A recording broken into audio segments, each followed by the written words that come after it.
Fala galera, mais um episódio aqui do LigaCast, seu podcast que está ajudando a transformar pessoas e empresas através da inovação.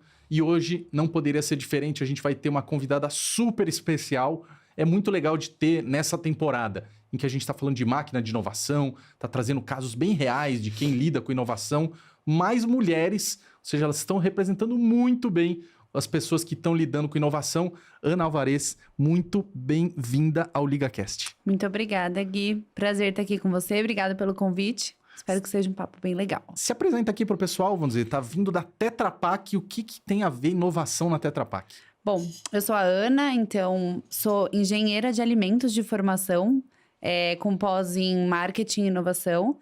E estou na Tetra Pak há mais ou menos 5 anos, entrei como trainee. E fui picada pelo bichinho da inovação, né? Acho que hoje, né, inovação tem um nome, mas na verdade a gente faz inovação há muito tempo. Então, acho que agora a gente só nomeou de fato o que a gente já vem fazendo há muito tempo.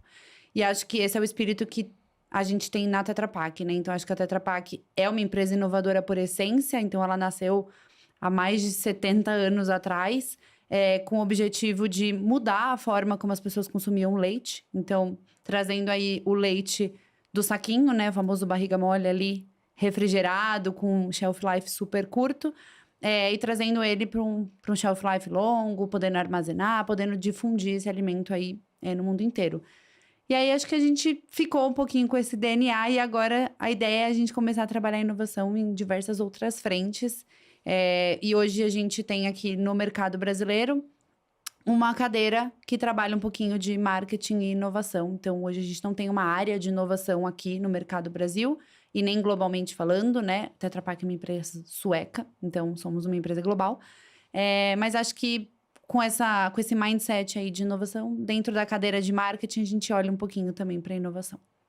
Gostei muito da tua fala, dizendo que, assim, inovação sempre esteve aí, mas ao mesmo tempo tá a Ana ali meio que uma one woman band correndo atrás de sensibilizar mais gente, de picar mais gente aí com esse bichinho da inovação. Qual que é o estágio de maturidade que você vê hoje para esse assunto versus o que a empresa já falava de inovação, que provavelmente tem muito a ver com pesquisa e desenvolvimento de produtos? Total, acho que assim, a Tetra Pak ela é muito pioneira quando a gente fala de inovação em equipamento, em embalagem, né? Então, tudo isso é o driver principal da empresa, sempre com a centralidade na segurança alimentar, que eu acho que é o nosso, né, principal slogan, inclusive, Tetra Pak protege o que é bom. Então, acho que a inovação de produto, de máquinas, de equipamento, sempre tem a centralidade na segurança alimentar e em trazer tecnologia para disponibilizar alimentos seguros, não importa onde a gente esteja. Mas eu acho que, ao longo dos anos, a gente acabou perdendo um pouquinho a inovação de vista no sentido de diversificação, né? De trazer, de repente, novos negócios. E foi aí que eu acho que a gente acabou entrando com essa visão do mercado, né? Porque quando a gente fala de uma empresa global, a gente tem muita inovação que vai ser difundida aí, né? Para todo mundo, de forma meio que igual, né? Então, sustentabilidade é um driver muito forte da companhia desde o dia 1. E segurança alimentar também. Então, todas as inovações que a gente faz no time central e que são difundidas para o mercado, tem esses 2 principais drivers. Mas aí, localmente, cada um vai ter a sua necessidade, né? E aí, foi a partir daí que mais ou menos uns 5, 6 anos atrás, a gente começou a criar dentro dos mercados o que a gente chama de uma área de novos negócios, né? Então, como a gente dedica parte da nossa estrutura, da nossa equipe de vendas, da nossa equipe de marketing a olhar novos negócios, né? Explorar diferentes produtos para a gente conseguir disponibilizar dentro das nossas embalagens. E aí no mercado de vocês isso explodiu, né? Porque na prática a gente começou a consumir mais produtos industrializados, a embalagem em si virou uma questão crítica para muitas indústrias, e daí vocês estavam lá meio que ajudando, vamos pensar juntos o produto. Exato. Assim, no mundo ideal, seria maravilhoso se todo mundo pudesse plantar os seus alimentos ali, sem nenhum tipo de conservante, nenhum tipo de agrotóxico, né? Mas assim, em escala industrial é impossível, né? Então, não tem como todo mundo ter uma horta no seu quintal, né? Então, acho que os alimentos industrializados são essenciais hoje para qualquer pessoa. O que a gente precisa tomar cuidado é como a gente faz isso da maneira mais natural, da maneira mais simples possível, né? E aí que a tecnologia da Tetra Pak pode aportar bastante. Então, a ideia foi, a gente era muito forte já no leite, já era muito forte nas bebidas, né? Como sucos e chás. Mas assim, a tecnologia UHT, que hoje é a tecnologia mãe da Tetra Pak, consegue disponibilizar diferentes tipos de alimentos também da mesma forma, né? Sem conservantes, sem refrigeração, mantendo as qualidades nutricionais do produto. Foi aí que a gente começou a expandir para diversas outras categorias, né? Então, molho de tomate, vegetais, água de coco, enfim, aí 1 milhão, né? Leite condensado, creme de leite, enfim. Eu desafio a vamos. qualquer pessoa que está nos assistindo a abrir agora a sua despensa e falar: duvido que você não ache uma coisa que tem Tetra Pak. Com certeza, exato. Pensando então um pouco nessa jornada de que vocês já estão fazendo inovação para viabilizar alimentos e dando esse cuidado, né, da proteção alimentícia, onde é que entra exatamente esse novo ingrediente que a gente está falando de inovação, já que esse assunto cresceu nos últimos anos, mas meio que mas a empresa já faz isso, por outro lado está a Ana ali tentando trazer uma agenda nova. Como que está sendo esse processo dessa agenda nova e qual que era exatamente a receita que você queria ter no final? Boa. Na verdade, o que acontece é assim, né? Como toda grande empresa, a gente vai crescendo e vai se moldando aos novos modelos de negócio, né? E hoje a Tetra Pak é realmente gigante. Então, a gente criou uma dificuldade com essa evolução de trabalhar com empresas menores, ou trabalhar com empresas pequenas, ou trabalhar, de repente, com volumes muito baixos, né? Então, por ser uma tecnologia para ganhar escala, para ganhar distribuição, né? Para você conseguir disponibilizar o seu alimento de forma mais fácil, o mais longe possível, a gente acabou perdendo ao longo do tempo essa capacidade de trabalhar com clientes e empresas menores. E aí surge, em 2021, aproveitando já de uma parceria que a gente tinha no time central, com uma aceleradora, trabalhando em inovação na parte de automação de máquina, de indústria, de fábrica, né? Hoje as nossas fábricas são world class, que a gente chama, né? Então, tem o WCM implementado, tem aí uma excelência fabril e de qualidade super alta. Como que a gente usava já essa ponte que a gente tinha no global para trazer um pouco mais de proximidade com esse ecossistema das food techs, que a gente, né, sendo talvez um elefante, não conseguia acessar tão fácil, não conseguia trabalhar de forma tão eficiente com elas, né? E aí fica difícil da gente trazer novos negócios, né? Porque a gente sendo muito grande, a empresa sendo muito pequena, mesmo tendo um produto sensacional, a gente não conseguia fazer esse casamento dar certo.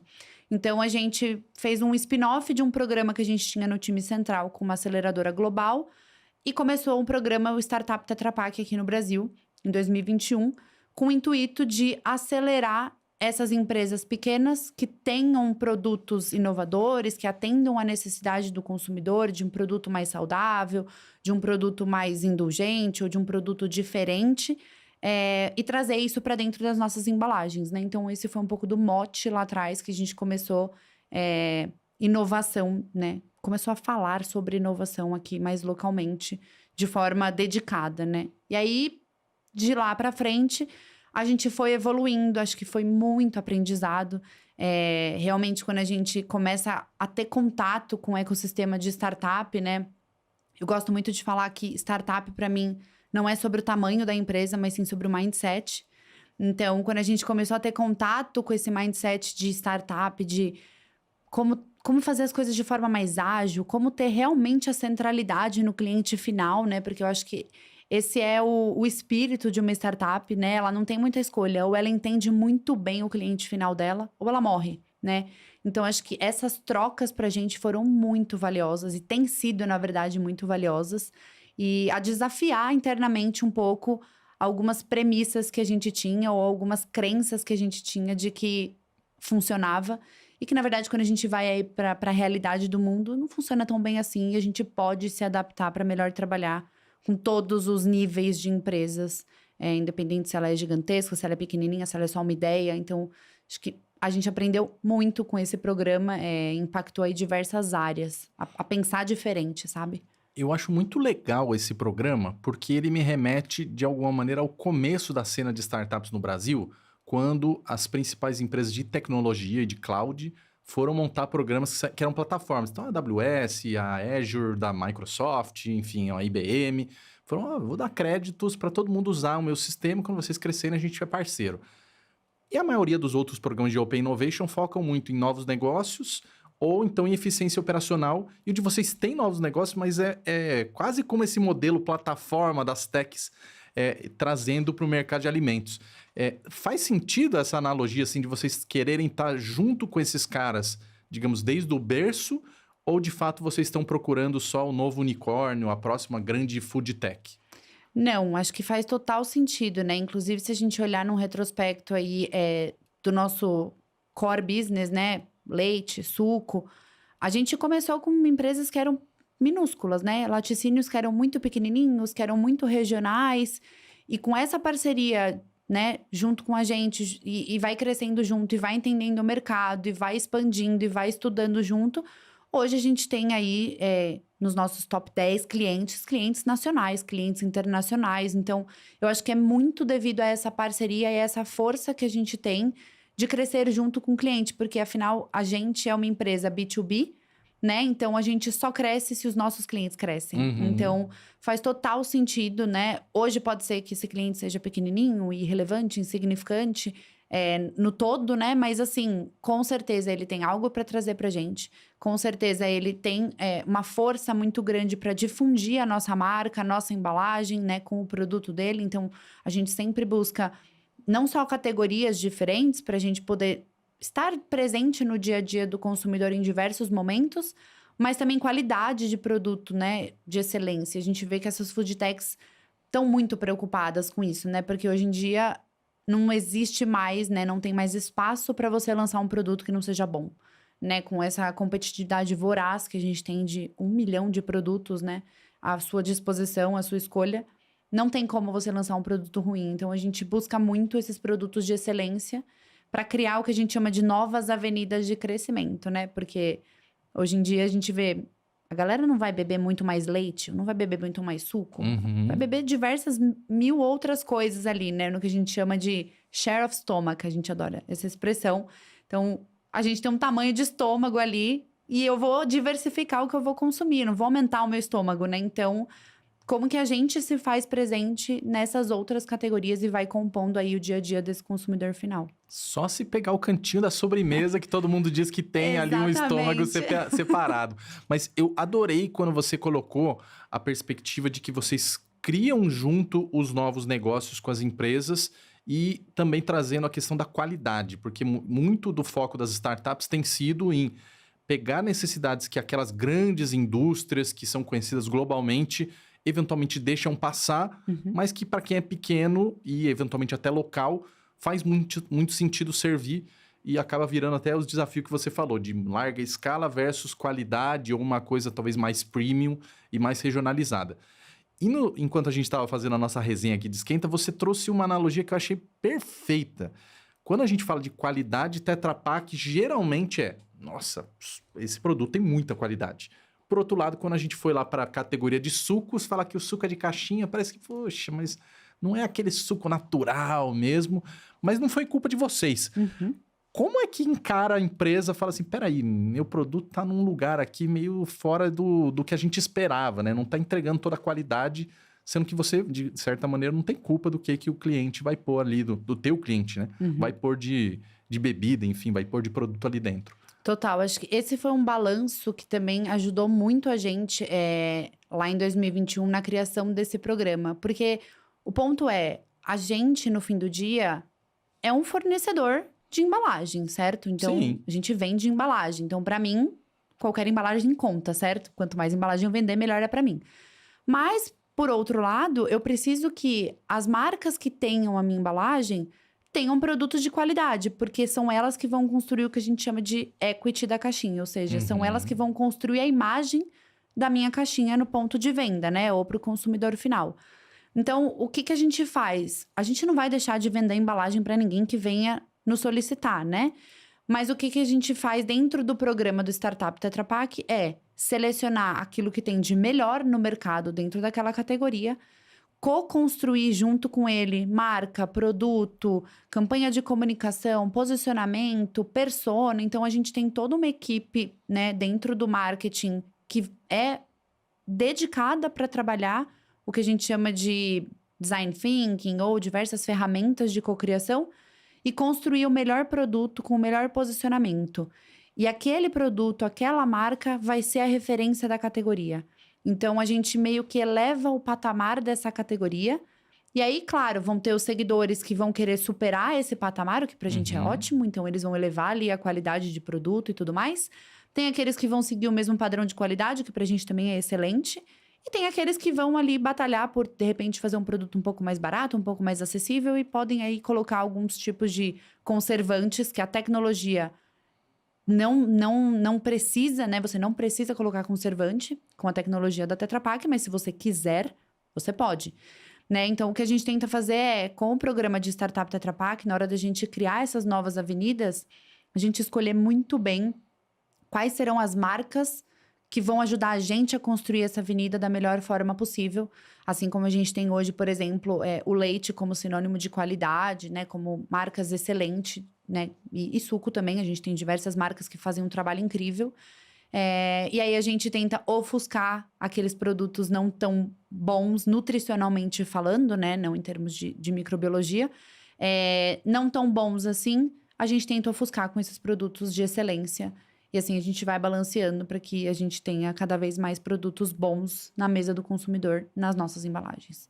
Em outras palavras, vocês estão cozinhando junto com o teu cliente para muito além da embalagem, né? Então, não é só dar um banho de nova embalagem, mas de repensar, né? Um banho de loja ali de todo o modelo de negócios, desenho de produto, enfim, e até o go-to-market, porque afinal de contas vocês acabam conhecendo muito de como várias indústrias se comportam.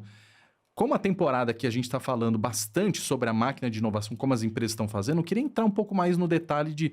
Fala pra gente como que funciona esse dia a dia do programa do Tetra Pak Startup e como que a gente, inclusive, está trabalhando com vocês como liga. Boa. O que acontece assim, como eu te falei, né? Foi um aprendizado gigantesco desde 2021 de como melhor trabalhar com essas startups, de quais são as necessidades que elas têm, porque às vezes a gente está muito acostumado a trabalhar com um cliente gigante que tem ali, né, diversas equipes, diversas pessoas trabalhando em diferentes frentes, muitas categorias, uma marca já bem estabelecida, um brand book, tem tudo, né? Basicamente ali um manualzinho perfeito. E quando a gente pega uma startup, às vezes ela tem, às vezes ela não tem, às vezes é no feeling, às vezes não está estruturado, às vezes está. Então, o que a gente começou a sentir ao longo do tempo era que a gente precisava cada vez mais de alguém bem local, sabe? De alguém que entenda muito o mercado brasileiro, que tenha uma complexidade gigante. E foi aí que, a partir do começo desse ano, a gente trouxe a Liga para liderar esse programa com a gente, né? E eu acho que o segredo do sucesso, e que tem dado muito certo, é esse acompanhamento das duas frentes, né? Então, a Liga entra muito com esse acompanhamento da parte estratégica, de conectar essas startups, de repente, com algum player do ecossistema para ajudar elas na força de vendas, na penetração no varejo, ou na parte financeira, de como estruturar ali a empresa na parte financeira, que eu acho que é uma expertise que a Liga traz muito para a gente. E a Tetra Pak entra com toda essa expertise de mercado, posicionamento, como que a sua marca vai se comportar. A gente tem um centro de inovação ao cliente que fica na nossa fábrica em Montemor, onde você consegue testar o seu produto na nossa tecnologia. Então, Ana, eu nunca trabalhei com produto UHT, por exemplo. Eu trabalho com produto em pó. Como que eu faço para converter? Será que vai ficar bom? Será que vai ficar gostoso? Ou será que os ingredientes vão funcionar? Então, a gente tem essa planta piloto que fica em Montemor, para que você teste a receita e entenda se aquilo vai atender a sua expectativa ou aquilo que você quer almejar colocar no mercado dentro da nossa tecnologia. Então, acho que dentro do programa, o dia a dia funciona bem dedicado. Então, a gente tem uma pessoa de vendas destacada só para atender as startups do programa. A gente tem uma pessoa de marketing destacada, que no caso sou eu, só para atender as startups dentro do programa. A gente tem um acompanhamento basicamente quinzenal da evolução do projeto, das etapas. É um projeto que a gente chama customizado, né? Então, a gente tem algumas etapas base, como alguns checkpoints que a gente tem que ir cumprindo ao longo do programa, mas ele é totalmente customizado. Então, se você tem mais dificuldade na parte de design, a gente vai te ajudar nessa parte, né? e menos em outra parte. Então, a gente vai medindo a temperatura da tua necessidade, vai customizando esse programa para você. E a gente, ao longo dos anos, percebeu que menos é mais, né? Então, a gente começou, por exemplo, em 2021, rodando 3 batches por ano. E aí a gente falou, insano. Somos uma empresa gigante, atendemos muitos clientes, não só o programa, a gente não tem uma unidade de negócio separada. Não dá, a gente não consegue dar o nível de atenção que a gente gostaria. Então, a gente fez um pequeno ajuste e diminuiu para 2. Depois, a gente percebeu que não, a gente preferia ter um muito bem focado, muito bem direcionado. Então, a gente faz uma vez por ano. A ideia é que dentro de um ano a gente consiga desenvolver essa empresa e colocar o produto dela no mercado. E aí, depois, por pelo menos 3 anos, a gente, com esse time dedicado, continuar acompanhando essa startup. Porque não adianta nada você fazer o lançamento de produto e depois não escalar, né? Morrer. Não é isso que a gente quer. Então, no dia a dia mesmo, funciona bem assim, próximo, sabe? A gente tem muitas reuniões semanais, quinzenais, se necessário, para que a gente vá colocando esse projeto em pé até fazer, de fato, o lançamento e colocar aí no ponto de venda.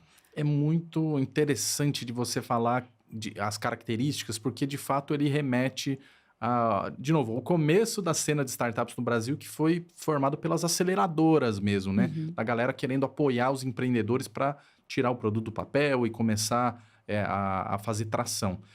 E vocês estão impulsionando isso porque, de alguma maneira, startups melhores vão virar clientes potenciais maiores para a própria Tetra Pak. O que é o desafio nessa hora? É selecionar melhor o tipo de categoria, o tipo de produto? Conta um pouco para a gente o começo dessa jornada, né? Da seleção do tipo de segmento, de análise das startups. Boa. A gente foi fazendo diversas mudanças, né? Então, acho que esse ano a gente talvez não tenha chegado no 100%, porque acho que sempre tem espaço para melhorar uma coisa ou outra, mas a gente chegou muito próximo. Então, a primeira coisa que a gente fez foi limitar a categoria. Então, a gente olhou internamente no nosso plano de crescimento quais categorias a gente entendia que fazia sentido e que a gente estava pronto para absorver. Porque às vezes pode legal. ter uma categoria sensacional, né? Não tenho nenhuma de cabeça agora, mas assim, uma categoria que tá bombando, que todo mundo tá falando. E aí não funciona na minha embalagem. Ou eu não tenho o portfólio correto para atender essa categoria, ou eu tenho algum tipo de deficiência que não vai funcionar. Então eu vou trazer a categoria e não vou conseguir implementar. Então, não é porque sorvete de pistache ficou na moda que Exato. É por isso, para ele que a gente tem que calibrar o nosso Exato. programa. De fato, sorvete de pistache é um ótimo exemplo. Seria maravilhoso, imagina. Mas imagina um sorvete de pistache na caixinha de bebida. Não faz sentido, eu preciso ter um portfólio diferente, eu preciso levantar a necessidade, de repente, para o nosso time central, que faz todo o desenvolvimento, né, de embalagens, que olha, eu preciso de uma embalagem desse formato para atender esse mercado que está emergente. E aí, óbvio, isso demora, né, leva tempo. Então, a primeira coisa que a gente fez na seleção esse ano foi limitar muito bem quais as categorias que a gente ia endereçar. E por mais incrível que fosse a startup do mercado, que alguém viu ou que alguém gostou, se ela não estivesse dentro dessa categoria, a gente não traria. O segundo ponto foi a maturidade, né? Então, assim, a gente tem um mito no mercado de que Tetra Pak é inatingível, inalcançável, só para os gigantes. Não somos só para os gigantes. Mas, infelizmente, hoje, nosso modelo de negócio, a nossa estrutura também não é para o minúsculo, né? Não é para o cara que está produzindo ali na cozinha da casa dele, não é para um micro restaurante que está fazendo ali 1000 unidades de produto. Não somos também. Então, a gente precisava delimitar uma maturidade dessa startup, né? E a gente escolheu olhar ali acima de Series A ou Series B, né? Não necessariamente precisa ter rodada de investimento, mas mais um pouco ali na maturidade, né? Então, Perfeito. já ter um produto validado no mercado, já ter uma força de vendas, né? Um mínimo de estrutura de pessoas dentro da empresa, para que a gente pudesse acelerar esse projeto e colocar ele em prática. O terceiro ponto que a gente olhou muito forte a gente estruturou uma avaliação e no pitch precisava ficar claro que vir para a Tetra Pak ou colocar um produto na Tetra Pak fazia parte do pipeline de inovação dessa startup. Porque o que aconteceu, por exemplo, nos primeiros programas a gente olhava para a startup e identificava um produto potencial que a gente achava incrível com aquela marca, com aquela empresa. Mas não era o sonho dela. Não era o sonho Então do ela tava empreendedor. ali porque, vamos dizer, vocês abriram a porta, então deixa eu ver, Exatamente. dar uma espiada. E aí o que acontece é que ao longo do programa, né, o interesse vai se perdendo e o projeto acaba morrendo. Então a gente precisa garantir que a vontade de fazer um produto ou que, né, o produto que a startup tá ali interessada tenha partido dela, né, tenha sido uma ideia dela. Claro que a gente vai dar pitacos, vai trazer ajustes, vai trazer informações de mercado para ajudar a embasar melhor o produto ou até de repente fazer pequenas mudanças. Mas a ideia central precisa partir da startup. E aí Eles têm essa ideia, Ana? Curiosidade, no fim, pelo estágio que vocês estão olhando, vocês conseguem pegar empreendedores, olhando um pouco mais abrangente, não só quem vocês selecionaram, Uhum. que as pessoas conseguem criar esse plano de novo produto, ou você pega a coisa bem embrionária e fala, peraí, deixa eu te dar esse banho de loja, e daí a gente vai pensar o produto quase que do zero. Eles conseguem. Depende da categoria. Às vezes vem umas ideias um pouco malucas que a gente não consegue executar, então a gente precisa dar uma Aham. lapidada. Mas, via de regra, o empreendedor consegue, né? E a gente tem muito, graças a Deus aqui, né, no Brasil, a gente é muito bem reconhecido. Então, as empresas entendem, né, qualidade, né, da empresa, entendem um pouco sobre a tecnologia e propõem algumas ideias e a gente vai lapidando só a ideia, mas normalmente elas vêm já com a ideia de produto pronta, assim, o que é bem legal. Daí vocês fizeram, então, esse momento de peneirar as empresas a partir de um olhar bem estratégico. Adorei isso, assim, fica de aprendizado desse episódio. Alinha a estratégia da empresa ao programa de inovação. Não deixa assim, vou ficar aberto a tudo que vem. Porque no fim pode vir muita coisa e daí você se perde. Uhum. Ou muita coisa que é interessante pro mercado, mas você não dá conta, né? Também. E daí, a partir do momento que você já... Tá bom, chegamos nesse grupo aqui, selecionamos as startups. Como é que vai essa... Você contou um pouco, mas exatamente o que foram os aprendizados de fato pegar os empreendedores e falar, agora tem que fazer a mágica acontecer. Foi mais produto, foi mais mercado, foi mais o relacionamento com as pessoas... Super. A gente, ao longo, né, desses anos de programa, a gente foi melhorando o pacote de benefícios, né? Então, a gente entendeu que a gente precisava tomar risco com a startup. Então, a gente tem uma parte ali importante de aporte, né? De investimento mesmo para fazer o negócio acontecer. A gente não compra, né, startups e nem coloca dinheiro ou equity. Não é nada disso. A gente não tem hoje um fundo de investimento nem nada. Mas a gente entende que para viabilizar, a gente precisa, sim, de algum tipo de aporte financeiro. Então, esse foi o primeiro asset que a gente trouxe para dentro do programa. Acho que o grande ponto inicial que toda startup adora quando entra em contato com a gente é ter acesso a mercado, né? Então, nós hoje temos aí uma ferramenta, uma máquina de inteligência de mercado muito robusta, né? Então, nós temos informações locais, temos informações globais, temos pesquisas que a gente consegue montar ali junto com o empreendedor para rodar online, para rodar offline. Então, acho que esse acesso ao universo de pesquisa ajuda muito eles a ter certeza de que eles estão indo na direção certa, né? Porque às vezes o empreendedor faz muito ali no feeling ou tem algum tipo de informação pública, mas hoje pesquisa é cara, né? Não é uma coisa tão fácil, não é uma coisa tão acessível. O conhecimento é bem complicado de acessar às vezes, então acho que esse conhecimento é muito valioso para o empreendedor. Em seguida, acho que tem essa conexão global. Então, hoje aqui no Brasil, a maioria das startups, né, olha muito o mercado americano. Então, eu vi um produto lá nos Estados Unidos que eu achei o máximo e eu me inspirei nele, né? Então, a gente vê, por exemplo, a Oatly, que é uma super empresa de leite vegetal, né, de aveia, inspirando hoje diversas empresas aqui no Brasil. Então, a gente conseguir fazer essa ponte também com a empresa, por sermos uma empresa global, a gente consegue, às vezes, conectar a startup americana com a startup brasileira, e isso traz muito valor, porque daí é o empreendedor trocando conhecimento direto com outro empreendedor. Então, eles Que falam a legal. mesma língua, né? Então, isso ajuda demais. E depois, a gente tem um time hoje de ingredients que ajuda a tangibilizar alguns ingredientes, algumas receitas, a otimizar um pouco ali a receita para trazer, de repente, mais benefício ou para ser mais aderente à questão de custo. Então, e testar isso na nossa planta piloto. Então, na parte de formulação, a gente consegue tangibilizar um pouco a ideia que ele tem ali, de repente, no Excel, no dia a dia da fábrica. E aí, depois, a gente tem também uma série de agências que a gente trabalha em parceria para trazer um pouco na parte de design, para ajudar a criar uma campanha, para executar essa campanha. E aí, assim, a gente vai conseguindo direcionar ele em todas as etapas de desenvolvimento, para que ele tenha o lançamento mais parrudo possível, vamos dizer assim. Que demais. Achei, nossa, muito apoio, né, para o empreendedor, assim. Acho que se eu fosse, vamos dizer, o pessoal Food Tech está nos acompanhando, certamente vai ter essa perspectiva de, cara, só se eu for muito que eu não vou estar aqui nesse programa com a Tetra Pak, porque olha o tamanho da oportunidade de desenvolver melhor o produto, de lançar um produto com esse potencial de análise de go-to-market, com o networking todo que vocês potencializam, fora a expertise do time mesmo, que conhece muito de desenvolvimento. Total. Parecem tantos ingredientes que é quase como no mundo da inovação a gente fala tanto de incertezas, de risco, de validar, mas está colocando tanto ingrediente para mitigar risco.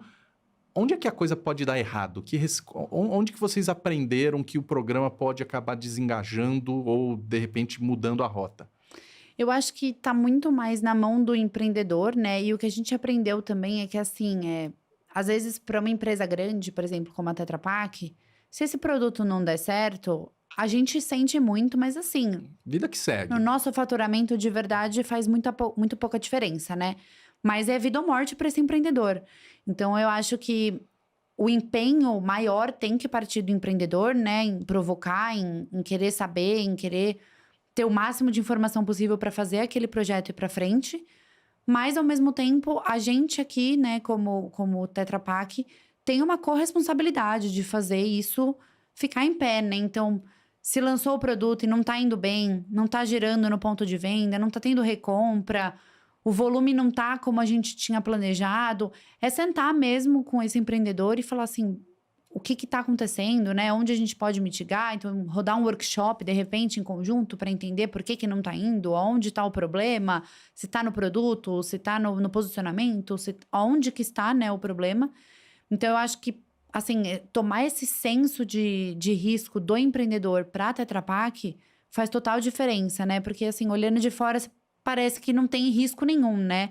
Mas quando você traz essa perspectiva do empreendedor para dentro da empresa, faz muito sentido. E acho que o risco maior é a gente não fazer isso bem feito e aí outra empresa ou outra embalagem ou outro produto acabar tomando o mercado e criando uma referência, porque é muito mais fácil você criar a referência do que depois você tem que correr atrás de uma outra empresa que criou já essa referência, né? Então, acho que o risco tá em, de repente, a gente abrir o olhar de um concorrente, né? Que seja para aquele produto ou para aquela categoria e esse concorrente fazer um trabalho melhor ou tá mais preparado ou fazer mais de forma diferente e a gente depois precisar correr atrás para criar uma referência que a gente perdeu o timing ali de criar, entendeu? Então, O risco é perder o bonde. Exato, exatamente. Sensacional.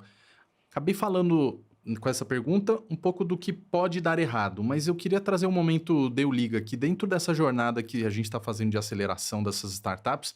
Como você falou, ainda tem um caminho, né? Os projetos ainda estão rolando, mas do que você obviamente pode abrir. O que foi o momento até agora que você fala assim, cara, isso aqui deu muita liga, isso aqui eu me orgulho de ter acontecido, alguma coisa que foi marcante? Para mim, assim, a gente trouxe muitas empresas, né? Muitas delas morreram como projeto com Tetra Pak, mas o meu maior orgulho é que todas elas continuam no mercado. Então, todas as empresas que passaram ali pelo programa, mesmo não lançando um produto, não morreram no mercado. Então, acho que alguma coisa a gente fez certo, né? De olhar uma empresa que parou em pé, que continua aí, né? Mesmo com pandemia, acho que muito, muito desafiador para a maioria delas. Então, acho que esse é o maior orgulho. Quando a gente tem, de fato, um produto que é lançado na nossa embalagem, é como se fosse meu filho. Então, eu falo dos meus filhos para todo mundo. Então, acho que esse é o maior orgulho de você ir na prateleira e ver um produto que você ajudou a co-construir. Por exemplo, cita algum nome dos filhos aqui. Que tipo de produto que o pessoal que vocês estão desenvolvendo, já que você falou que vocês olham umas categorias que são chave para a estratégia que vocês estão colocando na Acho prateleira? que hoje o nosso maior case de sucesso do Startup Tetra Pak é o Super Coffee, da Cafein Army, né? Então, é um produto que tá indo super bem, né? A gente já lançou aí 2 SKUs, 2 sabores. Então, pra gente ver o cliente crescendo, ver o cliente abrindo novas portas, ver o produto performando super bem, é o maior orgulho pra gente dentro do programa. Acho que cada etapa que a gente vence com a startup também é um baita orgulho. Então, agora a gente tá com 2 startups aí dentro do programa de pet food. Olha só. E recentemente fizemos aí alguns testes de produto na nossa planta piloto. E ver o produto saindo bonitinho, performando, é uma etapa vencida, sabe? Então, acho que a gente comemora cada etapa que a startup passa aí, que tem sucesso e avança para a próxima fase. E você fala, ansiosa para ver a próxima fase. E a gente não vê a hora de ter os produtos no mercado. Que acho que esse é o maior sucesso que a gente pode ter dentro do programa, né? Dentro desse tipo de iniciativa, é meio que inevitável que a gente fale do apoio da liderança, porque inovação ela tem sempre um jogo que tá saindo um pouco fora aqui do dia a dia da empresa, tentando se oxigenar de coisas diferentes, versus cuidar do que é prioritário aqui, não perder o foco no que é um negócio. Como que é para a liderança hoje lidar com esse tipo de programa? Ele já tem uma maturidade dentro da companhia, já teve um monte de ajustes, ainda é uma coisa que as pessoas olham assim, ou com ceticismo, ou com um certo ineditismo, ou já é uma coisa que, não, todo mundo sabe que tem o Startup Tetra Pak, as pessoas participam mais ativamente. Muito pelo contrário, eu acho que foi uma vitória gigante. Então, a gente foi tendo algumas mudanças estruturais dentro da companhia de liderança. E atualmente, hoje, a gente tem um diretor comercial de novos negócios. Então, a gente tem uma diretoria dedicada para novos negócios. Globalmente falando, essa estrutura de novos negócios virou blueprint global. Então, todo o mercado tem uma estrutura de novos negócios.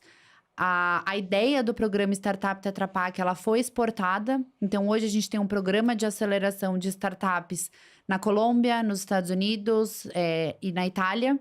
Então, a gente acabou exportando. A gente tem um novo centro de inovação de produto no Vietnã, que foi construído muito com esse viés de fazer produções menores para startups. Então, acho que esse mosquitinho de inovação e de trabalhar com startup, de provocar novos negócios, ele acabou sendo difundido dentro da companhia.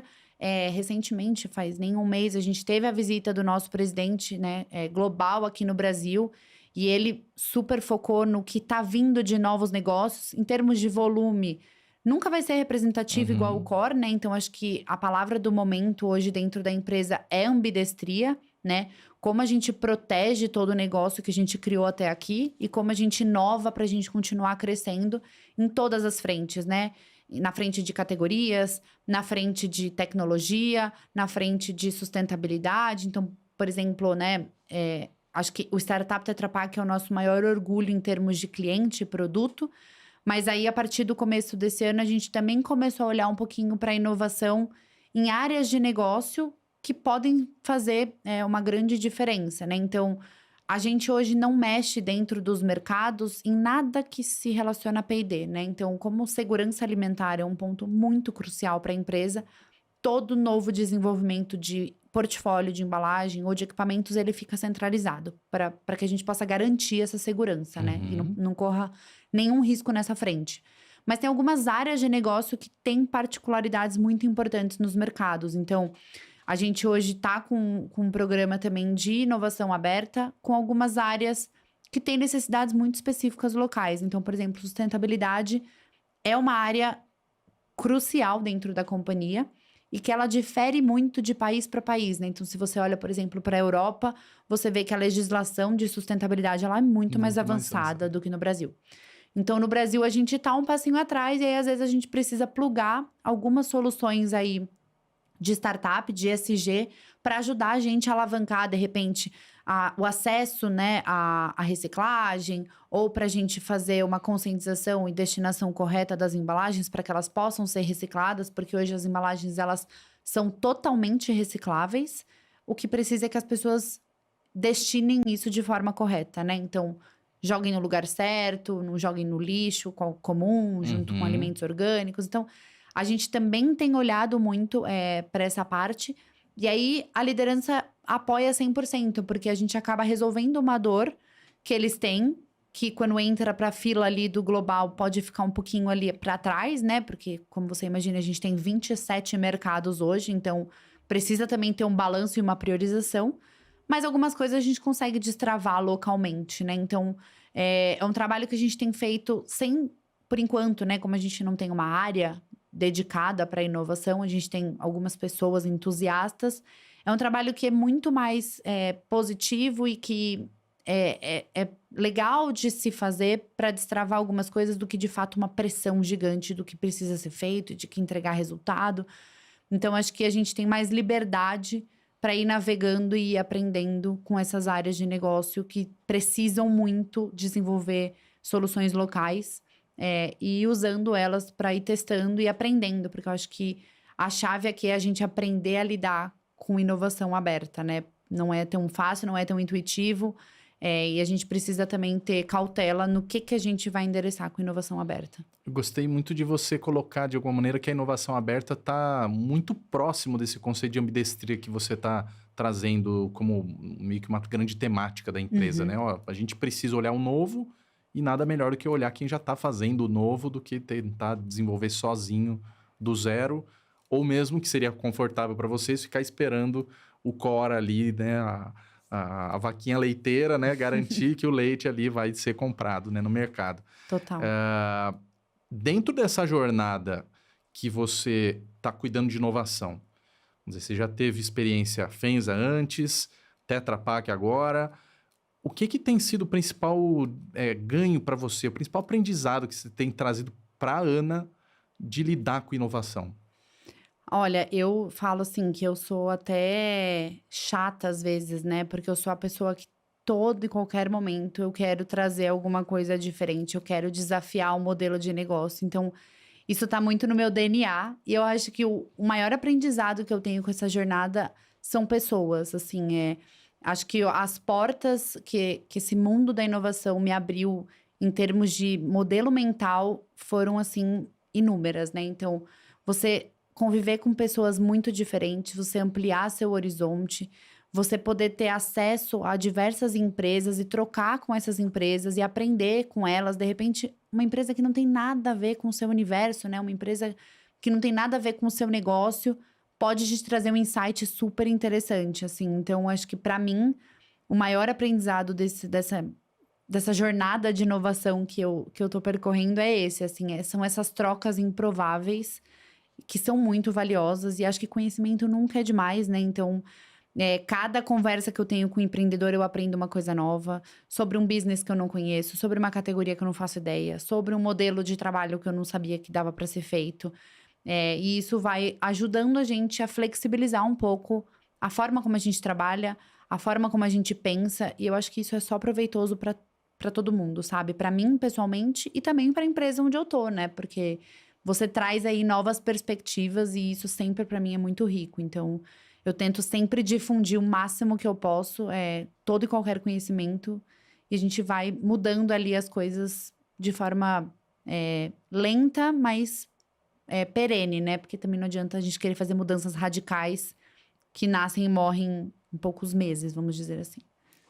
Que tenha mais shelf life para iniciativas de inovação, muito né? Muito bom. Que a gente possa aumentar o shelf life, porque eu concordo muito com você. Eu acho que um dos grandes problemas, vendo esse mercado surgir no Brasil e até hoje, é que muita gente aproveitou os hypes, mas fez de uma maneira tão atabalhoada, até um pouco do que você falou de aprendizados, né? Vamos fazer um monte de coisa ao mesmo tempo e, de repente, não dou vazão e, no fim, eu fico ali meio tentando me revender depois ao longo da trajetória. Lógico que os aprendizados fazem parte, né? Os erros e as pivotadas fazem parte, mas que a consistência importa muito, né? A disciplina de fazer o tempo todo, ela ajuda que, de fato, a cultura mude, né? Senão, no fim, vira um negócio que não sobrevive a Ana ou não sobrevive a um período específico, como você falou, da pandemia, né? Acho que eu queria que você fizesse essa reflexão a partir da empresa. O que você acha que já mudou na companhia a partir desse contato com as startups? Eu acho que é muito louco, porque no começo eu falava, nossa, mas a Tetra Pak não tem uma área de inovação. E isso parecia ruim.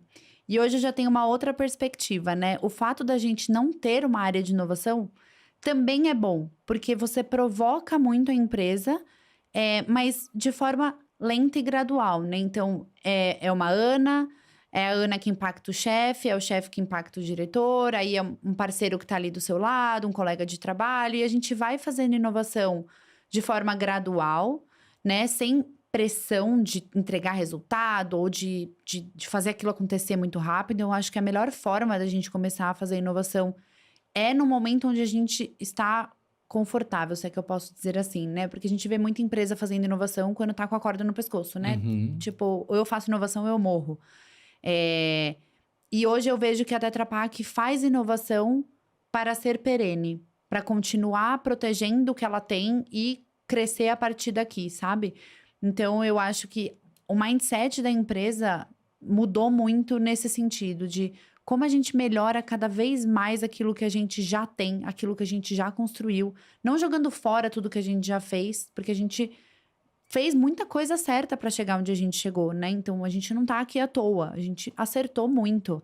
E aí, aos pouquinhos, a gente vai mudando aquilo que tá errado, ou que precisa corrigir a rota, ou que de repente tem uma rota alternativa melhor pra gente chegar onde a gente quer chegar no futuro, né? Sendo tão relevante quanto a gente é hoje. Então, acho que pra mim, as pessoas vão sendo impactadas e vão mudando. E aí, o que pra mim mais mudou, assim, hoje ali, né, no meu entorno, vamos dizer assim, Uhum. é o jeito de trabalhar, né? Então, cada vez mais as pessoas começam a implementar novos jeitos de trabalhar em pequenas escalas, em coisas simples. Então, usar um chat GPT para fazer uma coisa básica. Parece muito pequeno, mas assim, são pequenas atitudes do dia a dia que a pessoa começa a trazer ali um pouquinho de inovação, um pouquinho de coisa diferente, um pouquinho de coisa que ela ouviu ali, de repente, numa conversa, ou que ela ouviu num evento, que ela acabou indo porque eu convidei ela, falei assim, olha, já foi nesse evento? Vamos nesse evento, é muito legal. E escuta alguma coisinha, implementa. Então, acho que são pequenas coisas que foram sendo implementadas no dia a dia das pessoas que estão ali à minha volta, que têm contato com essas inovações, que vão fazendo a diferença no longo prazo, sabe? A gente já tá. Nossa, o papo tá fluindo super bem, mas infelizmente o tempo vai pesar aqui contra nós. Pra gente caminhar pra reta final, você falou tanto aqui de surgimento de novos negócios, de outras avenidas, de ambidestria. O que é que tá pegando hoje pro mercado de food techs? Vamos dizer, o que de fato tá quente e, ao mesmo tempo, que barreiras que você vê para surgirem mais food techs, para elas alavancarem com mais rapidez? Olha, na minha visão, acho que a complexidade do mercado de food techs hoje no Brasil tá muito na parte regulatória, né? A gente sabe que o Brasil é super complexo em termos de regulamentação, e quando a gente fala de alimentos, tem ainda uma camada, né, extra de complexidade, porque você tá falando de vidas que estão ali, né? Então, Uhum. é alimento, né? É uma coisa muito importante. Então, o que eu vejo é a capacidade dessas empresas de transpor barreiras, de repente, de regulamentação para trazer produtos de fato disruptivos e acessíveis é muito complexa, né? Então, ideia não falta, assim. Acho que tem muita empresa legal, com muita ideia legal, mas daí é você conseguir disponibilizar isso de forma ampla, conseguir escalar isso ou conseguir transpor a barreira legal do Brasil é muito complicado, né? Então a gente vê pequenos exemplos que a gente vê, por exemplo, lá fora, né? Como as bebidas com CBD, né? Aqui no Brasil é impossível, né? Uhum. A barreira regulatória para esse tipo de bebida ainda é muito alta, a gente não consegue. Alguns ingredientes funcionais que de repente a gente poderia trazer para cá e melhorar a qualidade nutricional dos alimentos e das bebidas, também tem barreiras, né? A gente tem uma barreira regulatória.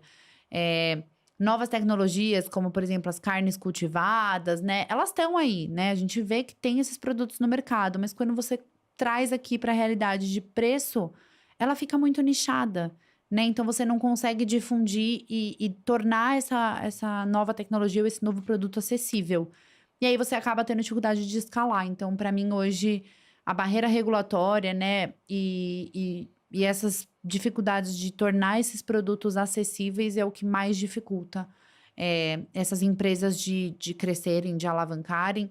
E você pode até, a gente estava até ontem conversando sobre quantos venture capital você vê com foco em food. É 1, 2, né? É muito pouco. Então, o retorno também, né, dessas empresas é muito demorado, é muito longo. Então, é um ambiente complexo, que não é tão facilmente escalável, igual a gente vê as fintechs aí, que foi um boom de fintech, crescendo Sim. fintech à torta e à direita, né? Então, Talvez a gente possa deixar aqui uma sugestão para a Anvisa, para o Ministério da Agricultura, para fazer um sandbox regulatório, como tem em outros segmentos, já que você citou das fintechs.